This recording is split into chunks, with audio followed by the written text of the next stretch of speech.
Yeah, so my name's Alistair Senior. I'm a research fellow at the University of Sydney, and I work with affiliation with the Charles Perkins Centre, which is a research centre at the university. And also I'm affiliated with the Schools of Life and Environmental Sciences and Mathematics and Statistics. So this is a cartoon version of our fancy new research building at the Charles Perkins Centre. And we're really interested in understanding how to manage non-communicable disease. So one of the things we're really interested in to sort of as an avenue to do that is how we treat aging itself and how we go about aging more healthily, because aging is the #1 risk factor for most non-communicable diseases. So I'm going to be talking about a body of work where we looked at the effects of dietary macronutrients on age-specific mortality and how what we might be affecting risk of mortality as a proxy for healthy aging. So this work really it all stems back to a publication that was written by my colleagues and came out in Cell Metabolism in 2014. And what they were looking at is how the ratio of macronutrients as well as overall caloric intake affects cardiometabolic health, aging and longevity in ad libitum fed mice. And that's really important thing to acknowledge about this study is these are ad libitum fed mice, because one of the most common dietary treatments in the field of aging is caloric restriction. So these mice were allowed to feed ad libitum. So normally how these studies work, these sort of diet aging studies, is you have just one or two different diets and you compare them like pairwise contrasts. And the problem with that design is that you're simultaneously co-varying multiple aspects of the diet. So if you increase the fat content of the diet, you tend to increase the calories available in it, for example. And the idea behind this study was to say, okay, rather than just looking at two or three diets piecemeal wise, was to use 25 different diets that varied in their overall ratio of macronutrients and their overall energy density. And if you do that, you end up with this three-dimensional space with proteins, carbohydrates, and fats. So on here, look, we've got increasing protein intake, and on the y-axis, increasing carbohydrate intake. And this is holding fat constant, and then you've got protein and fat and holding carb constant, and then the third permutation, which is carb and fat holding protein constant. So these 25 diets span this three-dimensional nutritional space, and they kept the mice on these diets for entire lifespan and measured a whole bunch of different phenotypic outcomes. So here, what I've shown you is the median lifespan of the animals as a function of their intake of different nutrients. And you can see, so this surface here shows median lifespan, and the topology of the surface tells us how the outcome is responding to the diet. So where this surface is red is where you have a high phenotypic outcome, and where it's blue, it's low. So you can see here that the median lifespan of these animals was maximized on low protein, high carbohydrate diets up here in this portion of the space. There wasn't much of an effect of the fat content of the diet, which you can see if you look up and down this vector through the space here, you can see that there's no change in lifespan as you move up and down, and similarly on this panel here. So it's predominantly driven by the carbohydrate content of the diet. But this is just one outcome, right? This is median lifespan. And we know that this is biology and there's lots of variation in there. So one of the things that you might ask is, okay, well, so a typical animal is living longest up here, but what about the rest of them? And one of the things that we're sort of interested in aging is the shape of the survival curve, because that tells us about sort of how equitable life has been. So if you end up with this a sort of square, so this is a survival curve of humans here, human populations. And what we do is we look at increasing age across here, and we take a cohort of people and ask how many of them are alive at different age classes. And obviously, as you start to age, more and more people die. And what we're sort of interested in is trying to square this survival curve. And that means that most people are living a very long lifespan, and then they all sort of reach the same age, and then they all die around about the same time. So that's telling us that not only is life being equitable, lots of people are reaching the same age, but it's also quite an old age. And that's sort of one of the goals of healthy aging, is to sort of square this survival curve. So what I wanted to to sort of ask is whether there's a way we can look at the shape of the survival curve across that nutrient space. And that'll let us go beyond asking questions just about median lifespan and ask us more questions about sort of early lifespan, late lifespan, late risk of mortality, that kind of thing. So I was looking for ways to do this, and I read this paper that was published in the Journal of the Royal Statistical Society in 1974. It was published by a man named William Brass, who is an epidemiologist. And he realized that you can take a whole survival curve, like these previous ones here, and basically reduce it to just two numbers. And you do that using this linear regression here. So this is the survival curve that you've got, and you can regress it onto a standard survival curve, just some common survival curve. And then these two numbers, these alpha and beta coefficients, become representative of this whole survival curve here. And this is just a plug for the paper that came out a few years ago. So I use that methodology. So these are all the 25 different diets in that study. And this is, so you can see they've got varying protein, carbohydrate, and fat content. And I took the survival curve and I put it through this equation, and then I come up with these two numbers, the alpha and beta numbers, look. And now I've got these, I can go and make those kind of nutrient response surfaces that I showed you on the first slide. So I just use a statistical model to ask how these two numbers are responding to the protein, carb, and fat content of the diet. So this is those results. This is the alpha number, and you can see that basically it's non-constant across a nutrient space. It's maximized sort of up here, it's minimized down there, and the same with the beta number. And these two numbers in their own right are kind of hard to interpret, but what they're telling us is that the shape of the survival curve is not constant across this space. It's affected by the diet.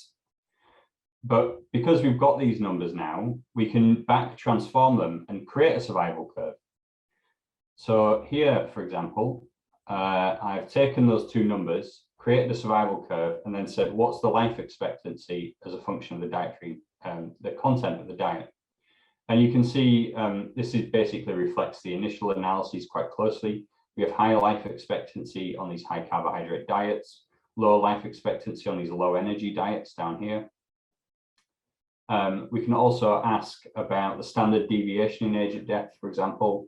We can ask where the variability in lifespan is highest, and you can see that the variability in lifespan is high on these high protein diets down here.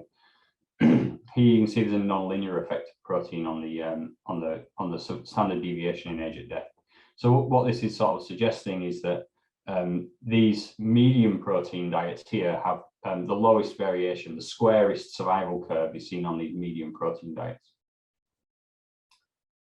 This is an estimate of what a mouse would do if you gave it a free choice. You said, what kind of food do you want to eat? The mouse would eat somewhere along this black line here. And you can see that that black line passes through a portion of the space that has very low variation. So a mouse would intuitively self-select a diet that has quite a square survival curve, which is an interesting feature of their biology. Now, like I said, we can, for each of these points in this space here, I can generate a whole survival curve and ask about age-specific mortality. So if we imagine we're stood on the corner of this surface here, and we walk across the surface along this gray dashed vector, this is an isocaloric vector. So we're not changing the energy content of the diet. All we're doing is changing the ratio of the protein to carbohydrate. So we're holding energy constant, and we're just substituting carbohydrate for protein in the diet as we move across this surface. So if we were to take a walk across here, what we'd be doing is we'd be moving downhill following this black line, and that's the change in life expectancy. So as we're substituting carbohydrate for protein, life expectancy is falling like that, look. So it falls by about 10 units, which is 10 weeks. The similar thing, we can walk across the standard deviation surface there, like that, the same vector. And what we're doing then is we fall quite substantially, and then it increases and plateaus. And this gray line here is where these 2 points intersect. So this is the mouse's self-selected diet. And you can see that has quite high life expectancy and very low variation. So this mice do a pretty good job at squaring their own survival curve if you let them select a diet, it seems. What I've drawn on here now is the change in mortality at each age class as we move across that vector as well. So as we're walking across this vector, like I said, we're substituting protein for carbohydrate. We're increasing the ratio of protein to carbohydrate in the diet book. And then each of these cells on this figure is telling me how the mortality rate, the probability of mortality at a given age class changes.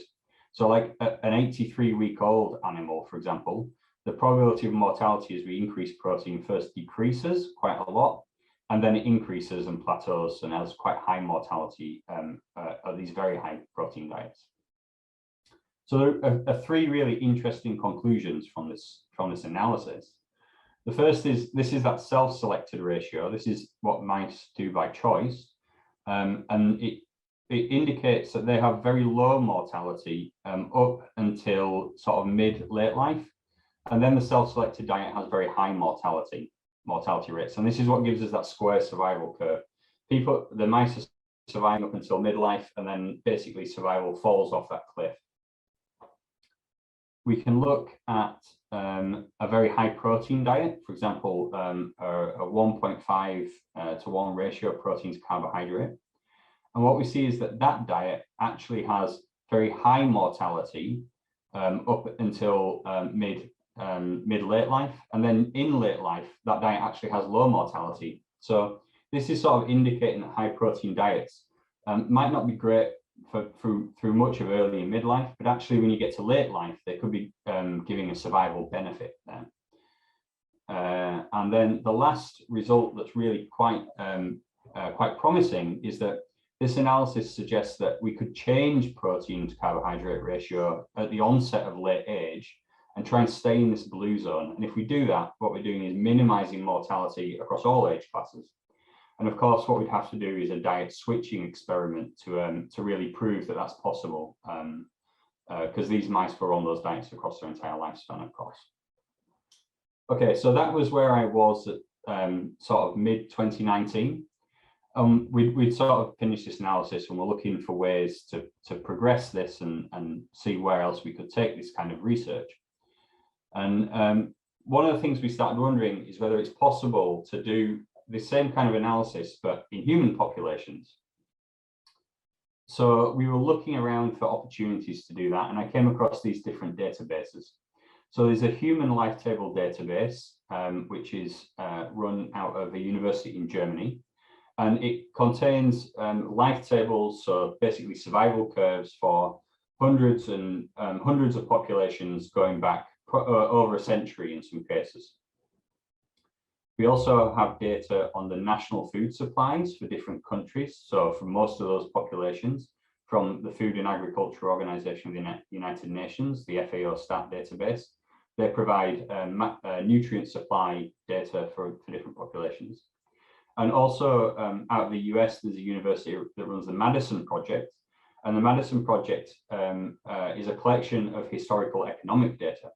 So if we put these three databases together, for different countries, we've got information on age-specific mortality and survival, nutrition, and economic wealth. And that allows us to start teasing about questions about the relationships of between nutrient supplies, mortality, and correcting for the potential confounding effects of economic wealth. So I collated the data from these different databases. And this is sort of a summary of the kind of data we ended up with. So the FAO STAT nutrient supply data spans 1961 to 2016 when I was doing this research. So we used that as our limit of sort of where we were going to, and that was the most constrained time period, was the FAO STAT data. So once I collated the databases and looked where we had complete data, I've sort of subdivided into two timeframes. Let's call it the early data set and the late data set. And you can see that during early years, we've got complete data for the US, fairly good data from Canada, patchy in Europe, fairly good data from what was the USSR for much of that period. But this really sparse data from Africa, patchy data in Asia, some data from South America, and it's a bit all over the place in Europe. And if we look in the latter half of the data set, we have better representation. We start to get some more data from Asia, some from Africa, South America. The European data is much more complete, but still it's not great around Central Africa in particular. So that's obviously something to bear in mind, that all our results are biased towards quite heavily towards European countries when we're talking about these analyses. No surprise, but between 1961 and 2016, these populations changed a lot. So this is an analysis of what the life table data shows across that period. And you can see that the life expectancy of birth for both females and males increased quite considerably over that time frame. This is the response of a typical country. This is a confidence interval for the response shown in this band here. And obviously males have a lower life expectancy than females. There's no headline grabbers there. That's pretty well known. So this is the change in life expectancy at birth. And this is driven by, this is survival to age 5.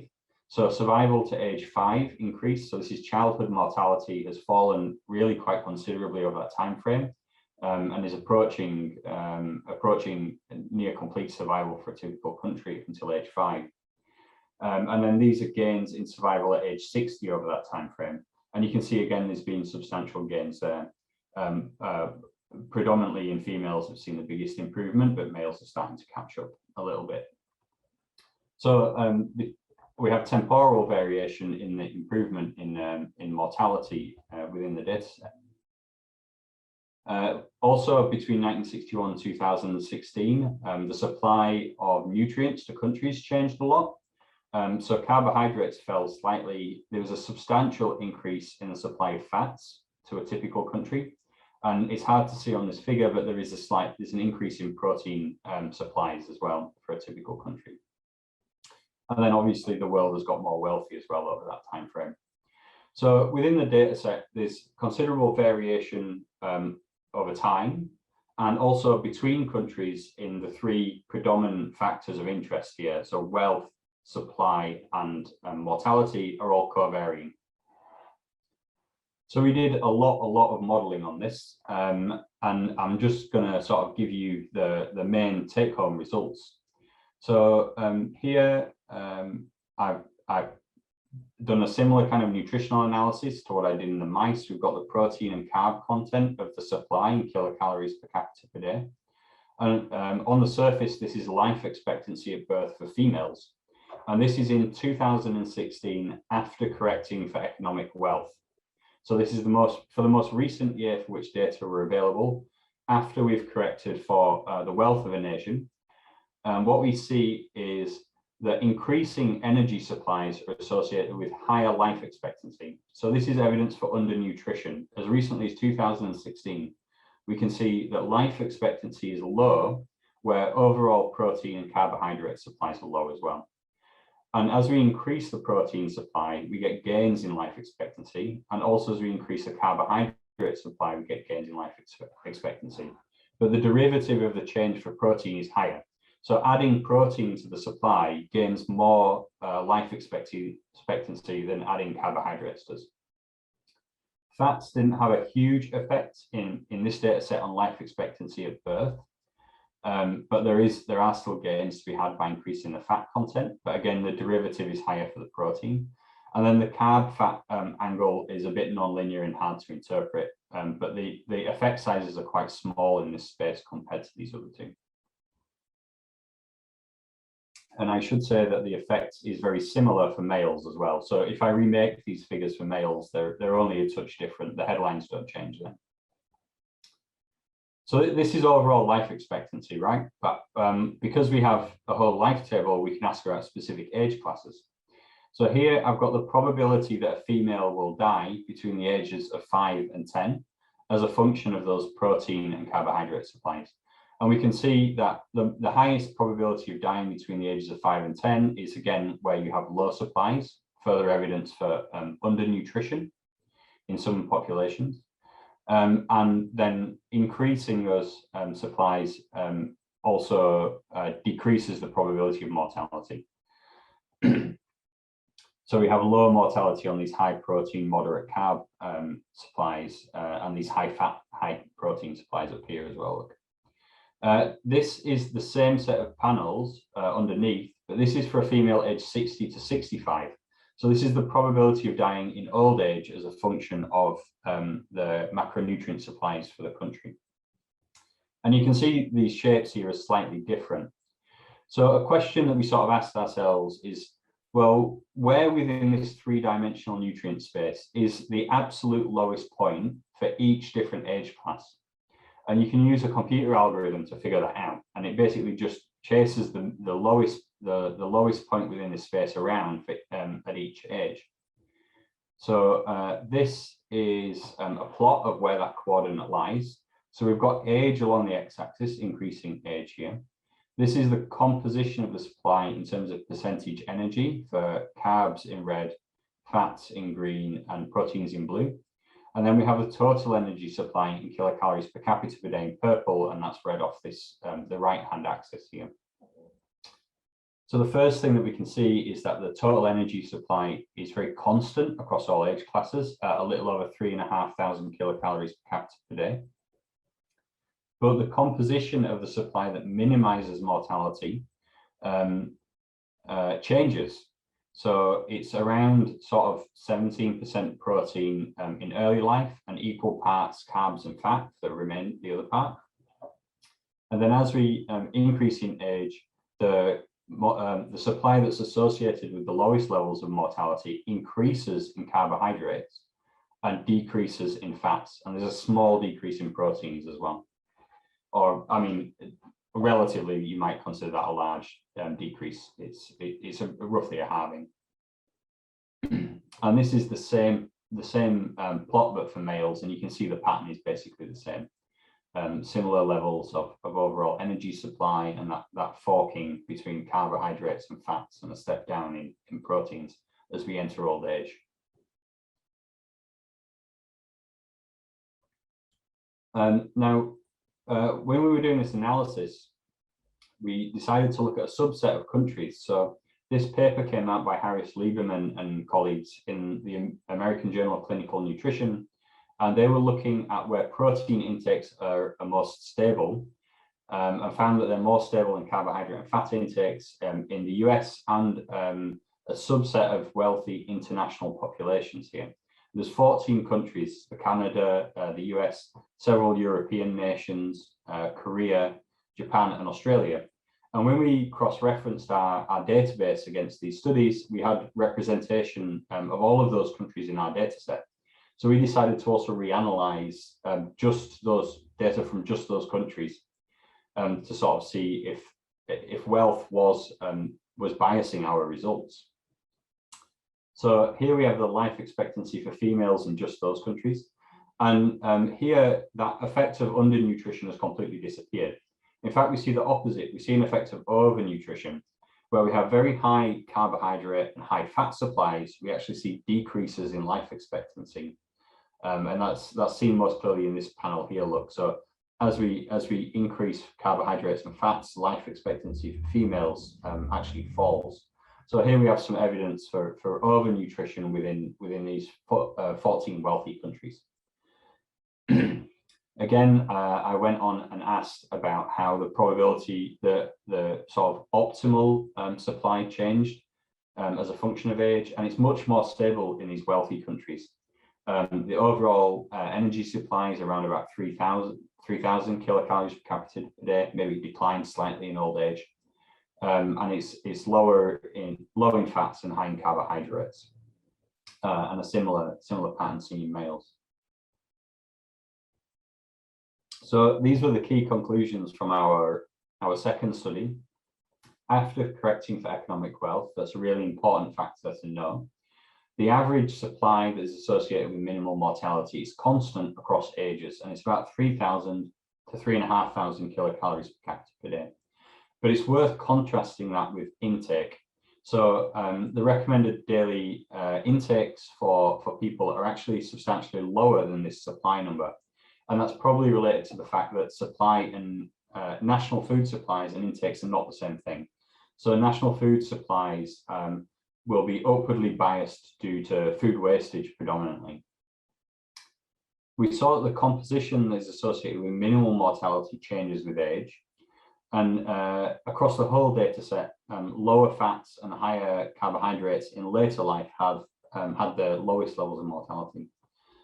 The last thing that was really interesting to note was that this ecological population level analysis actually contradicts epidemiological studies and the preclinical trial that I showed in study 1. Those studies suggest that elevated protein intake in old age actually improves health, but we don't see that at the level of nations if we contrast supply with mortality rates. There are loads of open questions that could be answered using these same data sets.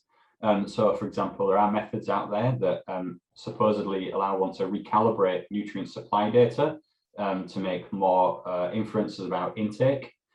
So, could those methods applied to these data tell us anything about what these populations actually eat and how that associates with mortality? I'm really interested in this idea of looking at different food types, for example.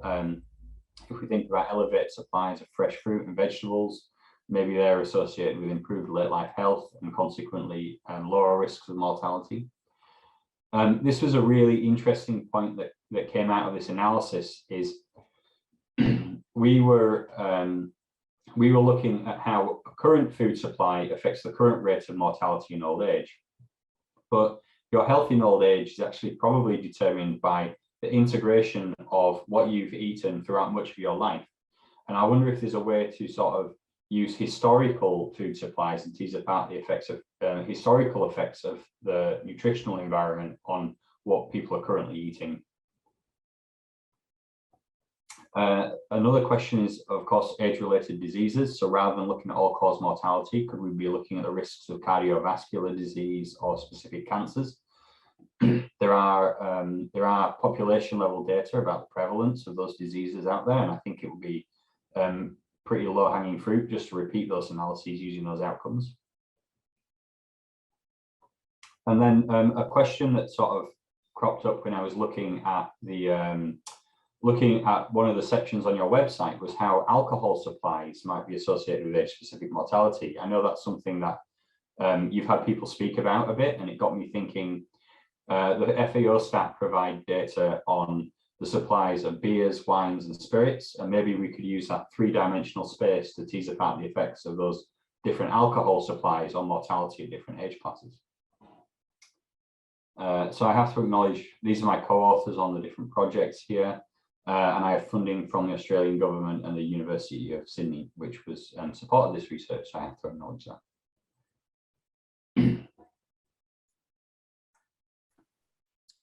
Thanks very much, Alistair. I really enjoyed the presentation, lots of exciting data and to me, quite innovative techniques with the analysis.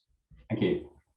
I guess a couple of the questions I have, you've already addressed in your talk, but I think it'd probably be useful just to recap on a couple of the points.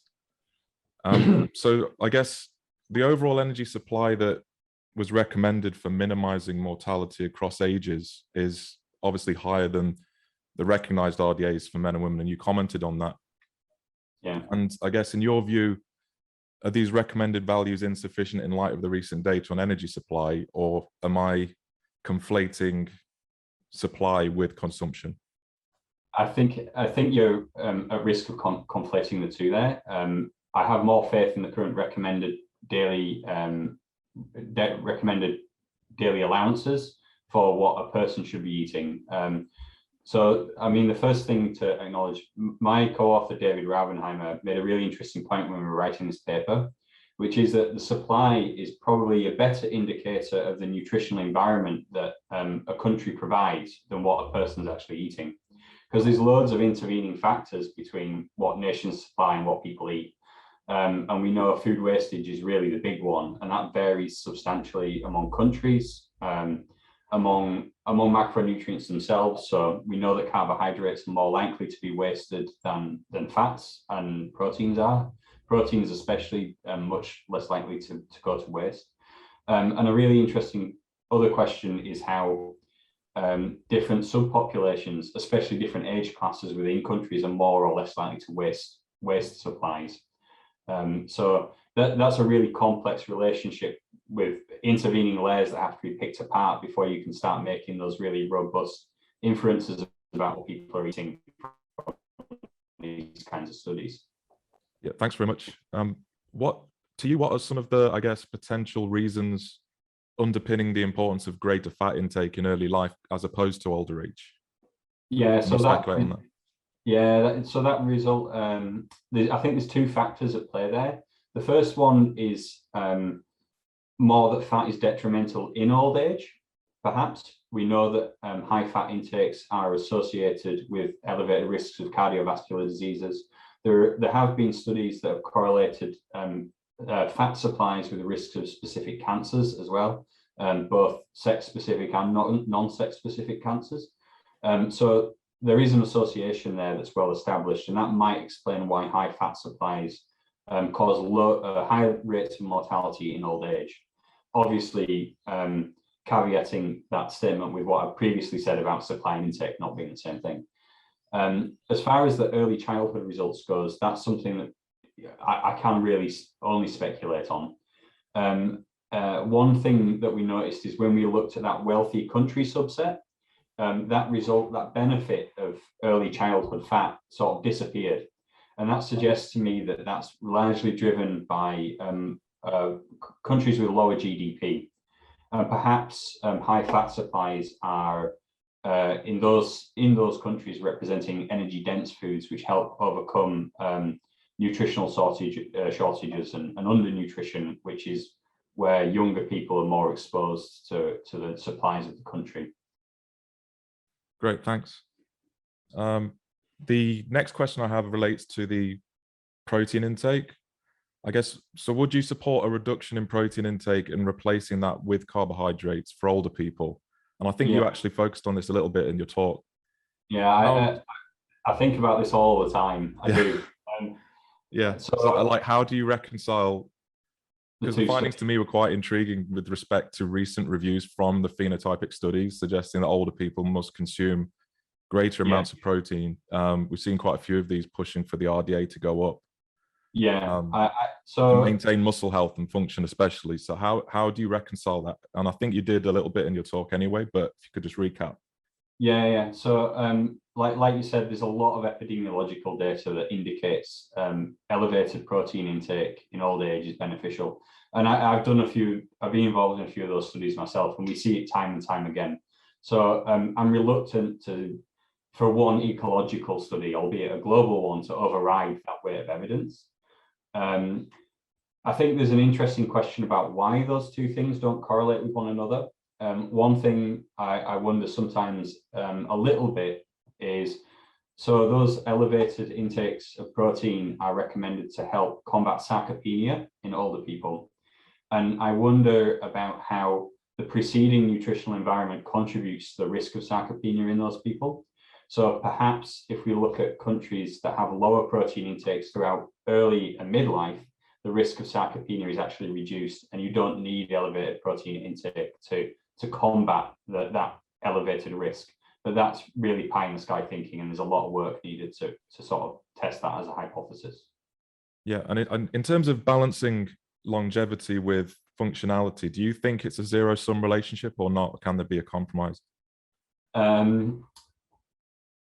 I think there can be a compromise. There's a lot of studies that sort of look. So if we take protein, for example, that's one of those nutrients where the preclinical data suggests that there is you have to compromise between function and lifespan. But there are studies coming out now that say that's not necessarily the case. It's related to specific amino acids, perhaps, that drive that trade-off. And if you find the right balance, then you can unify those two things. But that's really, we're just starting to sort of to go down that road and look at those things. So I think really exciting stuff. Yeah, really, really cool stuff. And my last question follows on from that a little bit. You mentioned potentially analyzing the data at the level of food groups, animal versus plant proteins and so on. Yeah. And is this something you are going to be working on in the short to medium term? Yeah, I'm hoping I've got a student who's putting in an application to do a PhD on that. I think the data's all there. It's asking for it. It's really low-hanging fruit. It's just a case of, like, we've got an analytical pipeline now, and we just need to start interrogating the data in different ways using that approach. And I think we'll start seeing some interesting results. Yeah, the animal versus plant protein one is a big question. Fresh fruits and vegetables, obviously, different carbohydrate sources is another. We have preclinical data on a lot of these questions as well, similar to the mouse study that I started my talk with, which helps us frame that a little bit in terms of underlying mechanism. So yeah, it's really exciting place to go with it. No, thanks very much. I really appreciate you addressing the questions, and it's great work. Thank you.